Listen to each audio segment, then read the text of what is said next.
انشاءاللہ تعالی ابھی ہم اس پروگرام کے آخری حصے میں پہنچ رہے ہیں اور انشاءاللہ تعالی اس نشست میں سوال اور جواب ہوں گے. آپ لوگ کے سوال اور شیوخ میں سے کسی ایک کو بھی آپ سوال کا جواب مطلب کر سکتے ہیں انشاءاللہ. ہمارے یہاں وقت کم ہے تو میں گزارش کرتا ہوں کہ جو بھی سوال کر رہے ہیں، جینٹس کے لیے یہاں پر مائک رکھا ہے، لیڈیز کے لیے ایک مائک کارڈ لیس کا سامنے کی طرف ہے. آپ اپنا نام بتائیں، آپ کا پروفیشن بتائیں اور اپنا سوال بالکل مختصر سوچ کے آئیں تاکہ اس میں زیادہ ٹائم آپ کا نہ جائے اور پھر شیوخ بھی اپنا جو ہے آپ کو سوال کا جواب دے دیں گے اور اسی پہ مطمئن ہو جائیے انشاءاللہ تعالی. پہلا سوال ہم بھائیوں کے پاس سے لیں گے انشاءاللہ. اور کوشش یہ رکھیے کہ آج کے جتنے بھی سپیچز ہوئے ہیں یا انفیکٹ آج کے اور کل کے جو بھی سپیچز ہوئے ہیں انہی کے متعلق سوال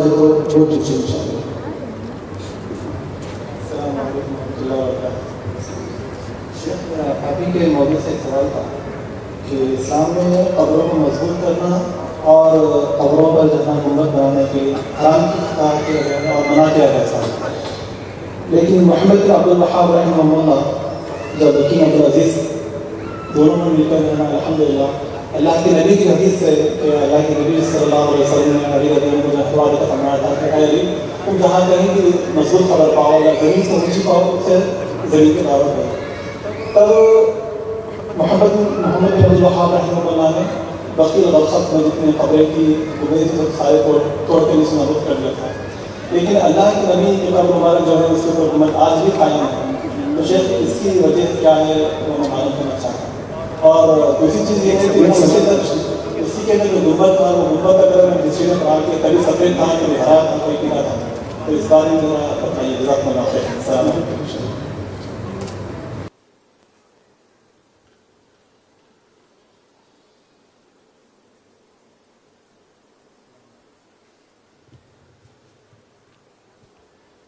السلام علیکم ورحمۃ اللہ وبرکاتہ. رسول کریم صلی اللہ علیہ وسلم کی قبر پر حجرہ بعد میں نہیں بنا، آپ دفن ہی حجرے میں ہوئے تھے. آپ دفن ہی حجرے میں ہوئے تھے، یعنی دفنانے کے بعد آپ کی قبر مبارک پر کوئی بلڈنگ نہیں بنی.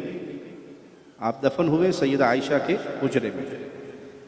بقی قبرستان میں جو قبروں پر گنبد بنے تھے یا جو بلڈنگ بنی تھی وہ سادہ قبریں تھی، بعد میں ان کو گنبد اور بلڈنگ بنائی گئی. اللہ کے نبی صلی اللہ علیہ وسلم کی شان یہ ہے کہ نبی جہاں فوت ہوتے ہیں وہیں پہ دفن کیے جاتے ہیں. اگرچہ اس حجرے کے اوپر ایک گنبد بعد میں بنایا گیا جو صحابہ کے دور میں نہیں تھا، تابعین کے دور میں نہیں تھا، تبع تابعین کے دور میں نہیں تھا، بہت بعد میں بنا. لیکن جو حجرہ ہے وہ بلڈنگ میں شامل نہیں ہے کیونکہ آپ پہلے سے وہاں پر حجرے کا وجود پہلے سے ہے اور آپ اس میں دفن ہیں. واللہ اعلم. اور یہ صحیح ہے کہ اس کا رنگ مختلف ادوار کے اندر تبدیل ہوتا رہا. تو جو قبروں پہ بلڈنگیں بنی ان کو توڑ دیا گیا اور آپ صلی اللہ علیہ وسلم اپنے حجرے میں ہی دفن ہوئے جو آپ کی قبر پر بعد میں نہیں بنا بلکہ وہ پہلے سے موجود تھا. اگلا سوال لیڈیز کی طرف سے.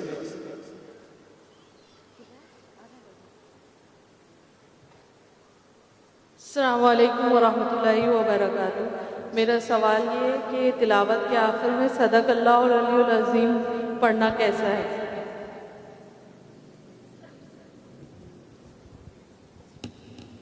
اللہ تعالیٰ کی کلام جو کہ دنیا کی تمام کلاموں سے سچی کلام ہے، صدق اللہ العظیم کے الفاظ کے بارے میں علماء نے دو موقف بیان کیے ہیں. کچھ علماء کا یہ کہنا ہے کہ یہ الفاظ رسول اکرم صلی اللہ علیہ وسلم سے ثابت نہیں ہیں، یہ بدعت ہے. امام مالک رحمۃ اللہ علیہ کہا کرتے تھے کل علم یسأل عنہ اہلہ، ہر علم کے بارے میں اس کے متخصصین سے سوال کیا جائے اور پوچھا جائے. فقہ جو ایک عظیم علم ہے، حدیث جو ایک عظیم علم ہے، اسی طرح قرآن یہ ان سب سے عظیم علم ہے۔ قرآن مجید کا پورا علم تلقی اور مشافہہ سے حاصل کیا گیا ہے، اور تلقی اور مشافہہ سے مراد یہ ہے کہ رسول اکرم صلی اللہ علیہ وآلہ وسلم سے لے کر آج تک یہ روبرو اساتذہ سے سیکھا گیا ہے۔ بہت ساری چیزیں لکھی ہوتی ہیں، ان کو پڑھا نہیں جاتا، اور جس طرح اساتذہ نے پڑھایا ہے اسی طرح پڑھنا پڑتا ہے۔ اس لیے قرآن مجید کے جو الفاظ ہیں قل صدق اللہ، اس سے استدلال کرتے ہوئے کہ یہ وقف لازم ہے، وقف جبریل ہے، اور وقف جبریل کا معنی یہ ہے کہ یہاں تک جبریل علیہ السلام نے اللہ عز و جلال کی کلام سنائی اور پھر وہ چلے گئے۔ تو قل صدق اللہ، کہہ دیجئے صدق اللہ، اللہ نے سچ کہا، اور جبریل وہاں سے روانہ ہو گئے۔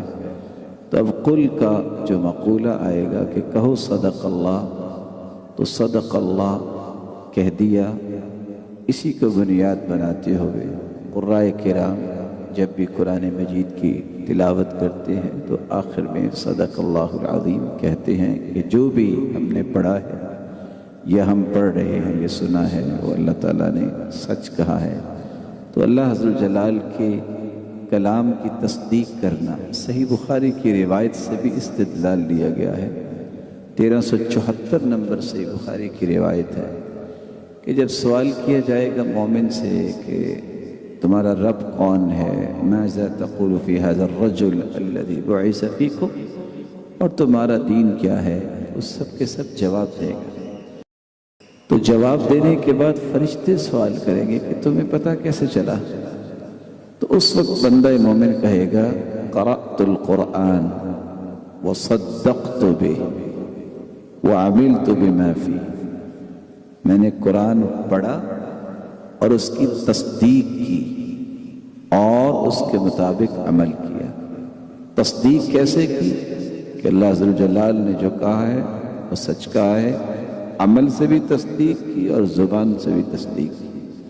اس لیے اگرچہ بعض علماء نے اس پہ سختی کی ہے کہ ہاں یہ جائز نہیں، لیکن قرائے کرام جو اسانید کے ساتھ قرآن پڑھانے والے ہیں، اور آپ نے دیکھا ہوگا کہ قرآن مجید جو عموماً پڑھائے جاتے ہیں اور لکھے بھی پرنٹ شدہ قرآن مجید ہیں، اس کے آخر میں بھی بسا اوقات لکھ دیا جاتا ہے۔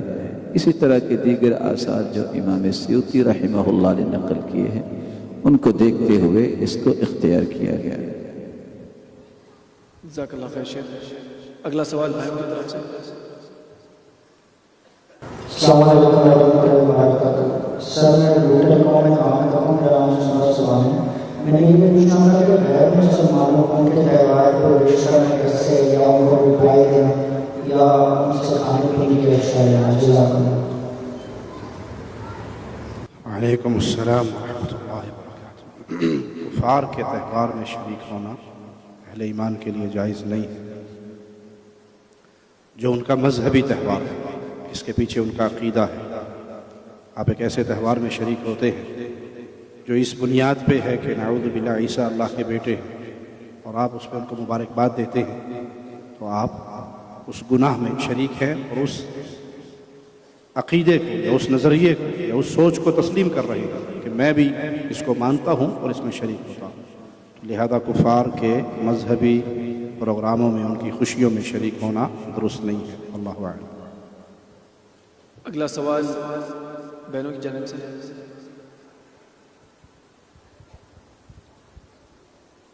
تہوار کے معاملے میں ایک بات یاد رکھنی چاہیے، رسول اللہ صلی اللہ علیہ وسلم کی صحیح الجامع میں روایت ہے، انی ارید ان اخالف، میں اس بات کا ارادہ کرتا ہوں کہ میں ان کی خوشی کی مخالفت کروں۔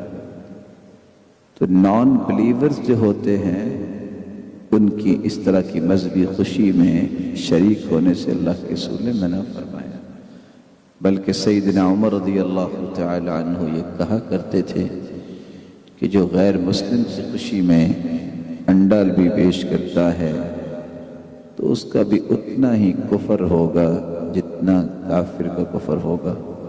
اس لیے اس بات میں احتیاط کرنا ایک مسلمان کی ذمہ داری ہے۔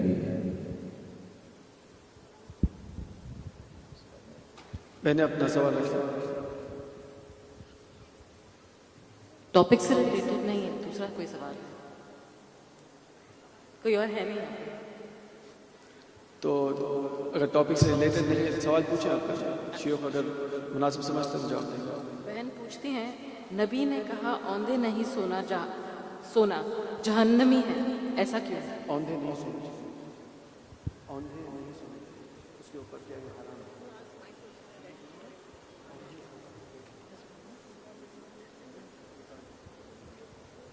رسول اللہ صلی اللہ علیہ وآلہ وسلم کے صحابی بیان کرتے ہیں کہ ایک آدمی اسی طرح پیٹ کے بل لیٹا ہوا تھا، فَرَكَلَهُ بِرِجْلِهِ، تو آپ صلی اللہ علیہ وسلم نے پاؤں کے ساتھ ٹھوکر مار کے اس کو اٹھایا اور کہا کہ یہ نوم الجہنمیین، یہ جہنمیوں کا سونا ہے، تو اس لیے اس طرح سونے سے منع فرمایا گیا۔ اگلا سوال میری طرف سے۔ السلام علیکم، میں انڈیا سے وزٹر ہوں، میرا نام اسلام الدین ہے۔ شیخ میرا سوال جو ہے وہ توحید اسماء و صفات کے مطابق ہے، جو ہم اللہ کریم بھی کہتے ہیں، نبی کریم بھی کہتے ہیں، تو اس کو ہم کیسے فرق کریں سب میں؟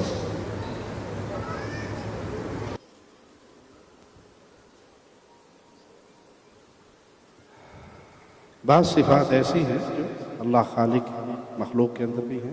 اللہ نے اپنے نبی کو رؤوف کہا، رحیم کہا، تو وہ مخلوق کی صفات ہے، خالق کی نہیں۔ خالق کی جو صفات ہوگی وہ خالق کے ساتھ ہی بنتی ہے، لیکن جو مخلوق کی صفات ہے اس کا دائرہ وہ مخلوق والا ہے۔ آپ بھی دیکھ رہے ہیں، خالق و مالک بھی دیکھتا ہے، ہمارا دیکھنا اور خالق کا دیکھنا، ہمارا سننا اور خالق کا سننا، تو وہی معاملہ اس میں ہے۔ جب اللہ کو کریم کہا جائے گا تو اس میں وہ کرم ہے جو خالص اللہ کی ذات کے ساتھ ہے، اور جب نبی کریم صلی اللہ علیہ وسلم کے بارے میں ایسے لفظ کہے جائیں تو وہ مخلوق کا ہے۔ آپ مخلوق ہیں اور آپ کے ساتھ وہی دائرہ اس پہ استعمال ہے، واللہ اعلم۔ ویسے بھی یہ شبہ اس وقت انسان کے سامنے آتا ہے جب وہ صرف الفاظ کو دیکھتے ہوئے پریشان ہوتا ہے۔ آپ کو یاد ہے کہ اللہ عز و جلال کے پیارے پیغمبر نے خود فرمایا تھا کریم ابن الکریم۔ اب وہ سارے کے سارے انبیاء ہی ہیں جن کو کریم کہا گیا، یہ تو انبیاء کی ذات ہے، خود اللہ کے رسول کا فرمان ہے، اور حسن بصری رحمۃ اللہ علیہ سے بلکہ روایت ہے موقوفاً کہ وہ کہا کرتے تھے کہ عبداللہ بن مسعود رضی اللہ تعالیٰ عنہ نے کہا کہ صبر جو ہے یہ ایک ایسا خزانہ ہے خیر کا، لا یعطی اللہ الا لعبد کریم عندہ، کہ صبر اس خیر کے خزانے سے اللہ تعالیٰ نوازتے اس کو ہیں جو اللہ کے ہاں کریم ہوتا ہے، معزز ہوتا ہے۔ ہاتھی کے پاؤں اور چیونٹی کے پاؤں میں لفظ پاؤں تو مشترک ہے، لیکن ہاتھی کا پاؤں اور چیونٹی کا پاؤں ایک جیسا نہیں ہوتا۔ اسی طرح الفاظ کے اتفاق سے اس کی ماہیت اور حقیقت ایک جیسی نہیں ہوتی، جس طرح خالق اور مخلوق میں کوئی برابری نہیں ہو سکتی، اس طرح اس کے ناموں اور صفات میں برابری نہیں ہو سکتی، اور نہ ہی ان ناموں کے مفاہیم میں برابری ہو سکتی ہے۔ اللہ تعالیٰ کے نام اور صفات ایسی ہیں کہ ما یلیق بعظمتہ وشأنہ، جیسے اس کی عظمت اور شان کو لائق ہے، اور مخلوق کی صفات وہ ہیں جو اللہ عز و جلال نے پیدا کی اور ان کے اندر وہ صفات رکھی۔ تو خالق اور مخلوق کے صفات میں اور ناموں میں اور ذات میں، یہ تینوں میں اسی طرح کی فرق ہے جو کہ ہم سمجھتے ہیں کہ ایک خالق ہے اور باقی ساری مخلوق۔ وقتی کمی سے انشاءاللہ تعالی ہم آخری 2 ہی سوال لے پائیں گے، تو پھر لیڈیز کی طرف سے ایک سوال ہوگا اور پھر آخری سوال بھائیوں کی جانب سے۔ السلام علیکم ورحمۃ اللہ وبرکاتہ۔ میرا سوال یہ ہے کہ میری ایک دوست ہے جو یہ کہتی ہے کہ تشہد میں انگلی ہلانا اور رفع الیدین کرنا ابو حنیفہ کے قریب نہیں ثابت ہے، تو اسے یہ کیسے بتایا جا سکتا ہے کہ محمدی ہونے کے ناطے سنت کی اہمیت کتنی ہوتی ہے، سب سے زیادہ کیسے اس کو ثابت کر سکے؟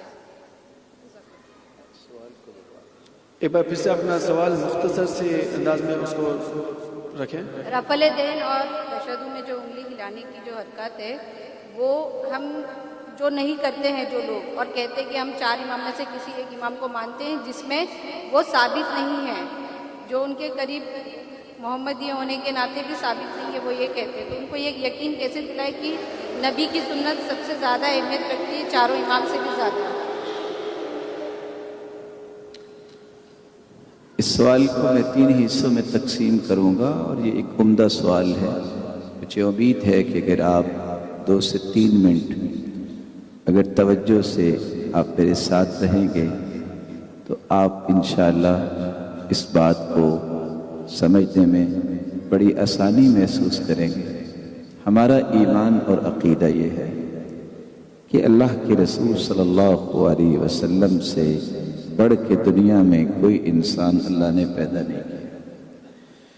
امام ابو حنیفہ رحمۃ اللہ علیہ وہ خود کہا کرتے تھے اذا صح الحدیث فهو مذہبی، جو صحیح حدیث ہے وہ میرا مذہب ہے۔ رفع الیدین کے بارے میں 1 نہیں 2 نہیں 210 روایتیں رسول اللہ صلی اللہ علیہ وسلم سے ثابت ہیں کہ آپ صلی اللہ علیہ وآلہ وسلم جب نماز پڑھتے تو صحابہ کرام کیا بیان کرتے ہیں؟ رفع یدیہ حذو منکبیہ، آپ اپنے کندھوں کے برابر اپنے ہاتھوں کو اٹھا لیتے، او حیال اذنیہ، یا اپنی کانوں کی لو کے برابر۔ اگر یہ صحیح بخاری کی روایت ہے، اور 1 نہیں، صحیح بخاری میں کتنی روایتیں ہیں، صحیح مسلم میں ہیں، تو امام ابو حنیفہ رحمۃ اللہ علیہ بھی کہتے ہیں کہ جو صحیح حدیث ہے وہ میرا مذہب ہے۔ تو جن کو سچی محبت ہے امام ابو حنیفہ رحمۃ اللہ علیہ سے، تو ان کو بھی ان کی بات مانتے ہوئے صحیح بخاری اور صحیح مسلم اور دیگر صحیح احادیث کی روشنی میں رفع الیدین کرنی چاہیے۔ ایک لفظ بولا جاتا ہے تشہد۔ تشہد کا مطلب ہوتا ہے گواہی دی، ایک عورت نے یا گواہی دی تو نے، یہ لفظ ہے تشہد۔ تو تشہد میں انگلی کو جب اٹھاتے ہیں، ایک وہ آپ نے سنا ہوگا کہ جب اشہد ان لا الہ الا اللہ کہتے تو اس وقت آپ کو انگلی اٹھانی چاہیے، یہ منکر روایت ہے۔ صحیح یہ ہے کہ جب آپ تشہد میں بیٹھیں تو شروع سے لے کے حتی یسلم، سلام کہنے تک آپ 2 طرح اپنی انگلی کو رکھ سکتے ہیں۔ یا تو یہ ہے کہ آپ آہستہ آہستہ اس کو حرکت دیتے رہیں، یا یہ ہے کہ تھوڑا سا اس کو خم دے کے آپ اس کو کھڑا بھی رکھ سکتے ہیں، اور دونوں روایتیں ہی صحیح ہیں۔ آخری بات جو تیسری میں آپ کی خدمت میں پیش کرنا چاہتا ہوں، معاشرے کے اندر یہ جو رویہ اس وقت اختلاف کا ہے، افتراق کا ہے، تفرقہ بازی کا ہے، اس کو کیسے دور کیا جا سکتا ہے؟ نہ یہ لڑائی سے دور ہوگا، نہ یہ گالی گلوچ سے ہوگا، نہ اختلاف سے ہوگا، یہ بھی قرآن و سنت کی روشنی میں سمجھنے سے ہوگا۔ اب دیکھیے، آپ کے علم میں ہے کہ رسول اللہ صلی اللہ علیہ وسلم 10 ہجری کو اللہ کے پاس چلے گئے۔ امام ابو حنیفہ رحمۃ اللہ علیہ یہ 80 ہجری کو پیدا ہوئے ہیں، اور 150 ہجری کو یہ اللہ کے پاس چلے گئے۔ امام مالک رحمۃ اللہ علیہ یہ 93 کو پیدا ہوئے ہیں، اور 179 کو یہ بھی اللہ کے پاس چلے گئے۔ امام شافعی رحمۃ اللہ علیہ یہ 150 کو پیدا ہوئے ہیں، اور 204 کو یہ اللہ کے پاس چلے گئے۔ امام احمد بن حنبل رحمۃ اللہ علیہ یہ 163 کو پیدا ہوئے ہیں، اور 241 کو یہ اللہ کے پاس چلے گئے۔ میں بتانا یہ چاہتا ہوں، یہ اللہ تعالیٰ کا فیصلہ ہے کہ جب بھی انسان پیدا ہوتا ہے اس کی میچورٹی تک کچھ وقت لگتا ہے۔ اگر 80 ہجری کو امام ابو حنیفہ رحمۃ اللہ علیہ پیدا ہوئے ہیں تو بلا شبہ کو 20 سال میں ان کے علم کے اور ان کی دانش اور ان کی عقل مندی کے جاننے والے وہ لوگ، ان کی پیروکار جو ہے، ان کو حنفی کہا جانے لگا۔ گویا کہ یہ ابتدا 100 کے لگ بھگ. اگر امام مالک 93 کو پیدا ہوئے ہیں تو 20 سال کا آپ اضافہ کر لیجئے. میں نے ویسے 20 کہا ہے، وگرنہ احناف تو کہتے ہیں سن رشد 25 سال کی ہوتی ہے. تو 93 کو پیدا ہوئے تو 113 تک مالکی دنیا میں سامنے آئے. جو فالورز تھے امام مالک کے ان کو مالکی کہا جانے لگا. امام شافعی اگر 150 کو پیدا ہوئے ہیں تو 170 تک فالورز کو شافعی کہا جانے لگا. امام احمد بن حنبل رحمۃ اللہ علیہ 163 کو پیدا ہوئے ہیں تو 183 تک ان کے فالورز کو حنبلی کہا جانے لگا. صرف 3 سوال ذہن میں لائیے کہ اللہ کے رسول صلی اللہ علیہ وسلم کے دنیا سے رخصت ہو جانے کے بعد 80 ہجری کو تو امام ابو حنیفہ رحمۃ اللہ علیہ پیدا ہوئے ہیں. یہ اللہ کے رسول صلی اللہ علیہ وسلم کی زندگی میں اور آپ کی زندگی کے بعد صحابہ کے دور میں اور 80 ہجری تک لوگ کون تھے؟ حنفی تھے.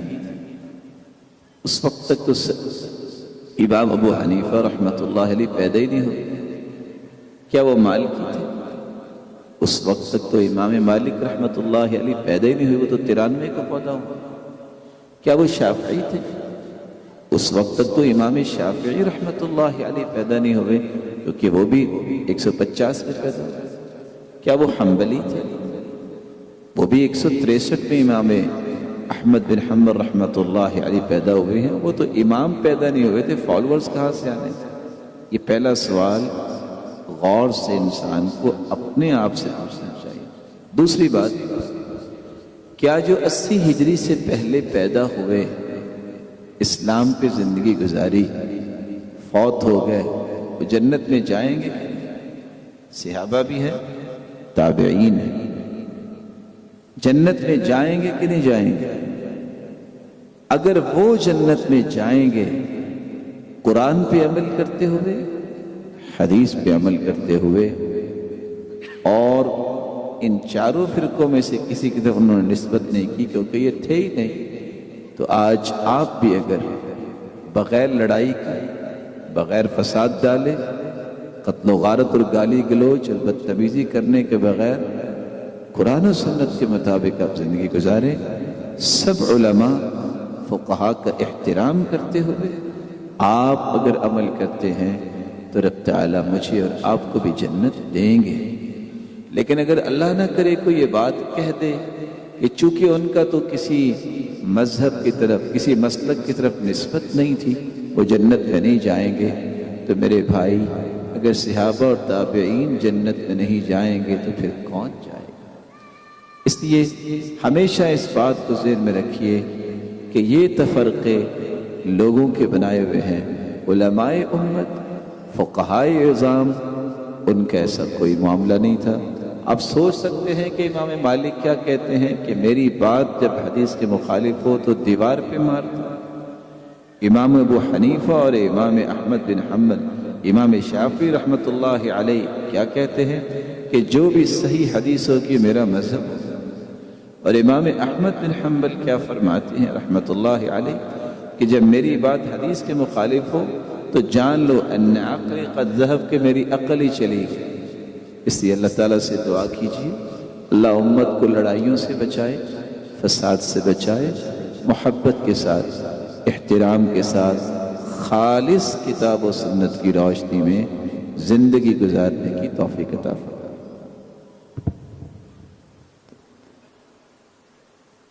السلام علیکم.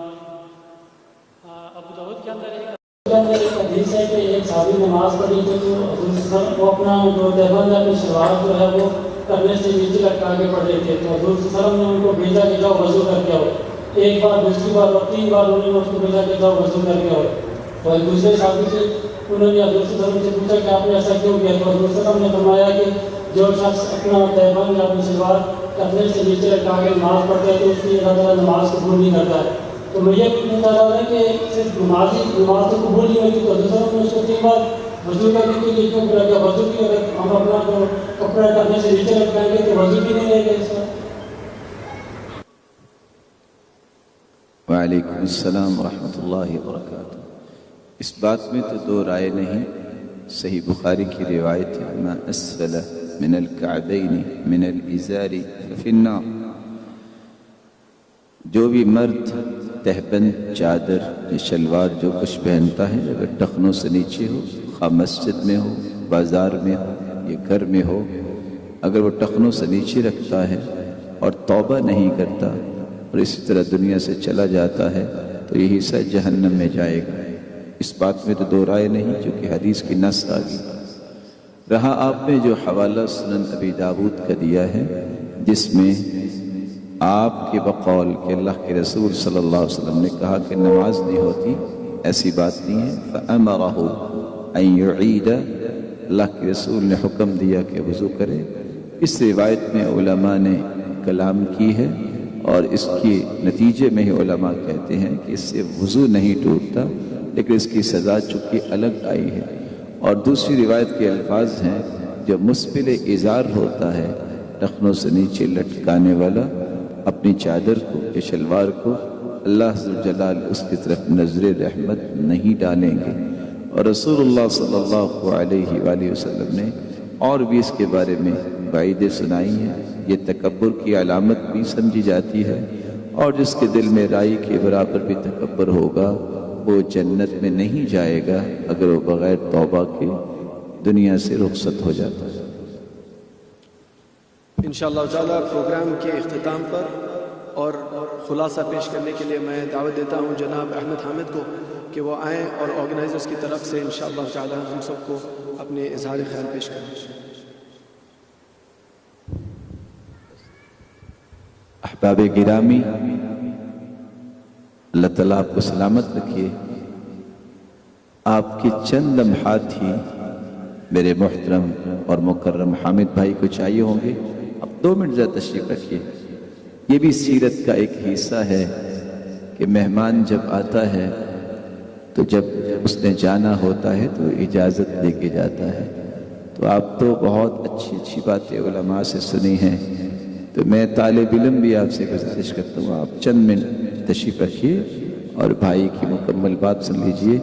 ویسے آپ کے سوال تو ختم ہو گئے، ہمارا تو جی چاہتا ہوتا ہے کہ دین کے مجلس لگی رہے، تو بہت لمبی ہو جائے مجلس، کتنا ہی انسان کو دین سیکھنے اور سکھانے میں لذت ملتی ہے۔ ایک سوال میں بھی آپ سے کر سکتا ہوں اگر اجازت ہو؟ بے شک آپ سے میں بھی سوال کر سکتا ہوں بھائی ہونے کے ناطے سے؟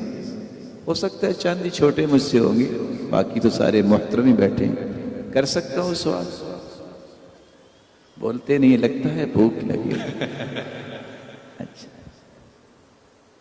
آپ نے جو باتیں سنی ہیں، آپ نے کو دل سے کو وعدہ بھی کیا ہے کہ کم از کم ہم زندگی میں ایک مرتبہ اللہ کے رسول صلی اللہ علیہ وسلم کی سیرت کی کوئی کتاب پوری کی پوری ضرور پڑھیں؟ آپ نے عہد کیا اپنے دل میں؟ آپ نے تو ماشاءاللہ پہلے بھی پڑھی ہوگی، ان سے ذرا کھلوانے دیجیے۔ انشاءاللہ بولیں انشاءاللہ۔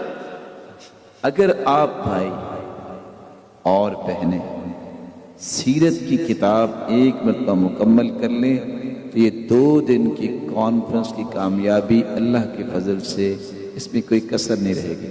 اور یہی میری گزارش ہے کہ آپ جب تک خود نہیں پڑھتے اور جب تک معمول نہیں بناتے، دیکھیے پرانے جو آج ہم سوچتے ہیں کہ ہمارے بچے ہماری بات نہیں مانتے، ان کی تربیت نہیں ہوتی، مائیں جو ہوتی تھی نا وہ انبیاء کے قصے سناتی، ان کو آتے تھے تو سناتی تھی، صحابہ کے قصے سناتی، صحابیات کے قصے سناتی۔ وہ ٹیچر نے سوال کیا نا کلاس میں، بیٹا آپ کیا بنو گے؟ کہتا میں ڈاکٹر بنوں۔ کہتا بیٹا بہت اچھا۔ اچھا بیٹا آپ کیا بنو گے؟ کہتا میں انجینئر بنوں گا۔ کہتا بیٹا بہت اچھا۔ اچھا بیٹا بنو گے؟ کہتے میں صحابی بنوں گا۔ ہاں، پریشان سا ہو گیا استاد۔ کہتے پتہ بیٹا صحابی کس کو کہتے ہیں؟ کہتے میری ماما نے کہا تھا دنیا میں سب سے نیک، اللہ کے ہاں سب سے پیارا، اور کائنات میں سب سے سچا، اور سب کا خیر خواہ اور ہمدرد اگر کوئی دنیا میں ہو سکتا ہے تو وہ صحابی ہے، اس لیے میں صحابی بنوں۔ معصوم بچہ ہے، یہ کس نے اس کو بات بتائی؟ ماں نے۔ میں آپ سے گزارش کروں گا جہاں آپ نے ٹی وی لاؤنج بنایا ہوا ہے، کم از کم یہ ٹائٹل چینج کر کے قرآن لاؤنج بنا دیں، حدیث لاؤنج لکھیں، سیرت لاؤنج لکھیں۔ آپ نے کتنی مہنگی سے مہنگی ایسیسریز گھر میں رکھی ہوں، میں آپ سے گزارش کروں ایک منی لائبریری بنائیں، اس میں کم از کم قرآن مجید، اس کا ترجمہ، اس کی ٹرانسلیشن اردو یا انگلش میں، کتب ستہ اور سیرت کی کتابیں ضرور رکھی اور صحابہ کی زندگی۔ اب کھانا کھاتے ہیں، آؤٹنگ بھی کرواتے ہیں بچوں کو، ہر خواہش پوری کرتے ہیں، زیادہ نہیں، گنتی کے 15 منٹ ہر روز بچوں کے ساتھ بیٹھ کے کھانا کھانے کے بعد، یا ویسے بیٹا یہ 2 صفحے پڑھنے ہیں۔ اب 1 سال کے بعد دیکھیے گا بچوں کی تربیت اور ان کی روحانیت کس طرح پنپتی ہے۔ آپ کے وہ سارے شکوے حل ہو جائیں گے جو ہم 10 سالوں سے شکوے کر رہے ہیں کہ ہمارا بچہ دین کی طرف نہیں آ رہا، وہ اس طرح آئے گا جب ایک ماحول بنائیں گے۔ اللہ آپ کو برکتوں سے نوازے۔ بہت معذرت شیخ آپ کی بات میں ماشاءاللہ شیخ نے میری دوسری بات نے بتا دی آپ نے آلریڈی، تو میں بھی اسی کو لے کر آیا تھا کہ بے شک یقیناً آپ کا یہاں ہونا نبی کریم صلی اللہ علیہ وسلم کی محبت کا ایک سابق یا ایک انجام ہے، یعنی آپ ایک دلیل دیتے ہیں کہ آپ کی یقیناً نبی کریم صلی اللہ علیہ وسلم سے محبت ہے، اسی لیے ہم جمع ہوئے ہیں۔ لیکن منتظمین کی طرف سے ایک میسج، ایک پیغام آپ تک پہنچاتا ہوں کہ یہ 2 دن کی محبت ہمیں نہیں کرنی چاہیے، لیکن پوری زندگی بھر ہمیں نبی کریم صلی اللہ علیہ وسلم کی محبت کرنی چاہیے، اور اس کا سب سے پہلا جو مرحلہ ہوگا وہ نبی کریم صلی اللہ علیہ وسلم کی سیرت کو پڑھنا ہوگا۔ تو انشاءاللہ آپ سب یہ اللہ رب العزت سے وعدہ کرتے ہیں کہ انشاءاللہ کل سے ہی سیرت النبی کی ایک کتاب مکمل انشاءاللہ فل پلان کے ساتھ پڑھیں گے انشاءاللہ۔ آواز نہیں آ رہی ہے، صرف خوشبو آ رہی ہے افغان کباب سے، بس آواز نہیں آ رہی ہے۔ پڑھیں گے انشاءاللہ الحمدللہ۔ سب سے پہلے اللہ سبحانہ و تعالیٰ کا ہم شکر ادا کرتے ہیں کہ اللہ کی مدد سے، اللہ کے فضل اور رحم سے ہم اس کانفرنس کو آپ تک لائے ہیں، اور ہم شکر ادا کرتے ہیں حکومت دبئی کا، Islamic affairs and charitable activities department کا، جس نے ہمیں تصریح دی، جس نے ہمیں اپروول دیا اس پروگرام کو آپ تک لانے کا۔ اور بے شک ہم ہمارے شیوخ کا شکر ادا کرتے ہیں اور ان کے حق میں دعا کرتے ہیں کہ اللہ سبحانہ و تعالیٰ ان کی زندگیوں میں برکتوں کا نزول کر دے، آپ کی قربانیوں کو اللہ سبحانہ و تعالیٰ قبول کر آپ کو دنیا اور آخرت میں عزت سے بخش دے انشاءاللہ۔ ہم آپ سب کا بھی تہ دل سے شکر ادا کرتے ہیں، اور اللہ سبحانہ و تعالیٰ سے یہ دعا کرتے ہیں کہ اللہ سبحانہ و تعالیٰ نے جو یہ موقع دیا کانفرنس امن کی راہ نبی کریم صلی اللہ علیہ وسلم کی محبت کی تھیم پر، ہمارے سینوں میں انشاءاللہ نبی کریم صلی اللہ علیہ وسلم کی محبت ڈال دے، حتیٰ کہ ہماری آخری سانس بھی ہوگی وہ لا الہ الا اللہ پر ہوگی، محمد رسول اللہ پر ہوگی، جیسا اللہ سبحانہ و تعالیٰ نے فرمایا وَاعْبُدْ رَبَّكَ حَتَّى يَأْتِيَكَ الْيَقِينُ، رب کی عبادت کرو حتیٰ کہ تمہیں موت آ جائے۔ وَآخِرُ دَعْوَانَا أَنِ الْحَمْدُ لِلَّهِ رَبِّ الْعَالَمِينَ سُبْحَانَ رَبِّ الْعِزَّةِ عَمَّا يَصِفُونَ وَسَلَامٌ عَلَى الْمُرْسَلِينَ وَالْحَمْدُ لِلَّهِ رَبِّ الْعَالَمِينَ۔